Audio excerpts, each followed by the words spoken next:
ஆண்டவராகிய இயேசு கிறிஸ்துவின் நாமத்திற்கு மகிமை உண்டாகட்டும். கிருபையாக பிப்ரவரி மாதம் 1ஆம் தேதி தொடங்கினோம்.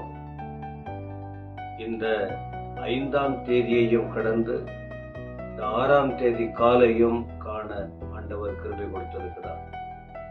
21 நாள் ஜெபம் ஆலயத்தில் நடைபெறும் போது ஆண்டவருடைய வார்த்தை ஒரு வார்த்தை உங்களுக்கு அறிவித்து, நீங்கள் ஆண்டவருடைய பார்வையில் எவ்வளவு விசேஷமானவர்கள், ஆண்டவர் எந்த அளவுக்கு நம்மை அற்புதமாய் நடத்துகிறார் என்பதை புரிந்து அவருக்காக நிலை நிற்பதற்காக இந்த வார்த்தைகளை கொண்டு உங்களை உற்சாகப்படுத்தி கொண்டிருக்கிறோம். நேற்று 5ஆம் தேதியும் இன்றைக்கு 6ஆம் தேதிக்கும் உள்ள சில வார்த்தைகளை உங்களுக்கு குறிப்பிடுகிறேன். நேற்றைய தினத்தில் ஆலயத்தில் ஆண்டுடைய வார்த்தையை குறிப்பிடும்போது, தேவன் எந்த அளவுக்கு ஆபிரகாம் வாழ்க்கையில் அவர் அற்புதங்களை செய்தார் என்பதாக ஆதியாகமம் 22ஆம் அதிகாரம்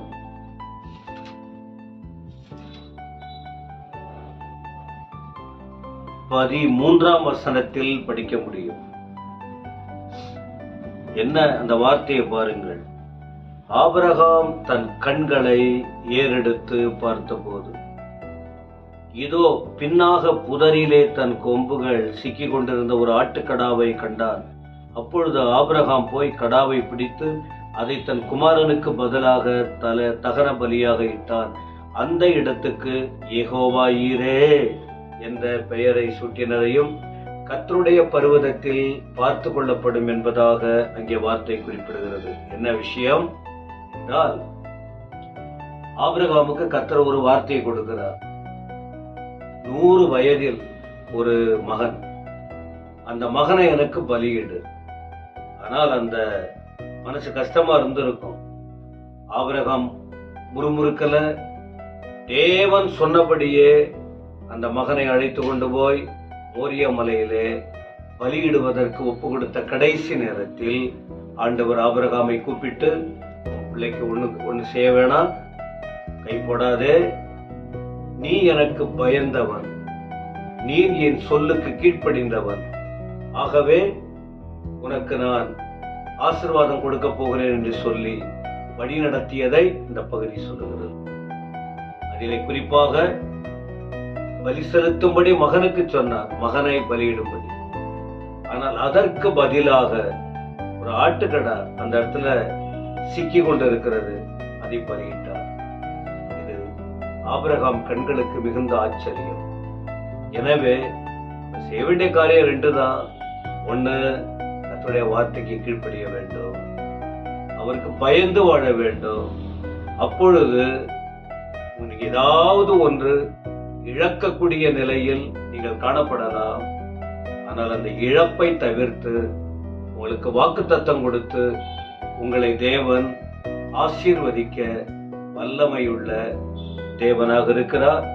தொடர்ந்து இந்த வசனங்களை பிடித்துக் கொள்ளுவோம், படித்துக் கொள்ளுவோம். இன்றைக்கும் இந்த 21 நாள் ஜெபத்தின் 6வது நாளாக ஒரே ஒரு வார்த்தை, சங்கீதம் 26 வசனம் 3, உம்முடைய கிருபை என் கண்களுக்கு முன்பாக இருக்கிறது, உம்முடைய சத்தியத்திலே நடந்து கொள்ளுகிறேன் என்று குறிப்பிடுகிறார். பிரியமானவர்களே, இது தாவீதின் காரியம். என் கண்ணு முன்னால எவ்வளோ பிரச்சனைகள், எவ்வளோ தலைகுனிவு, எவ்வளோ கஷ்டங்கள் வரும்போது உம்முடைய கிருபை என் கண்களுக்கு முன்பாக இருக்கிறது. எனவே கர்த்தருடைய கிருபையை சார்ந்து கொள்ளுங்கள். ஆண்டவர் தான் எல்லாம், எல்லாவற்றுக்கும் ஆண்டவர் தான். அவர் கிருபை மேலானது. அவரை பிடித்துக் கொண்டு அவருக்குள்ளே இருங்கள். இந்த நாளுக்குரிய ஆசீர்வாதங்களை தேவன் உங்களுக்கு கொடுக்க வல்லவராக இருக்கிறார். எங்கள் ஆண்டவரையுமே துதிக்கிறோம். இந்த 2 நாளின் வார்த்தைக்காக ஸ்தோத்திரம். தேவ ஆசீர்வாதம் ஒவ்வொருவரோடு இருக்கட்டும். வசனத்தின்படி நடத்தும். கண்களுக்கு ஆச்சரியம் உண்டாகட்டும். இயேசுவின் நாமத்தில் பிதாவே, ஆமென்.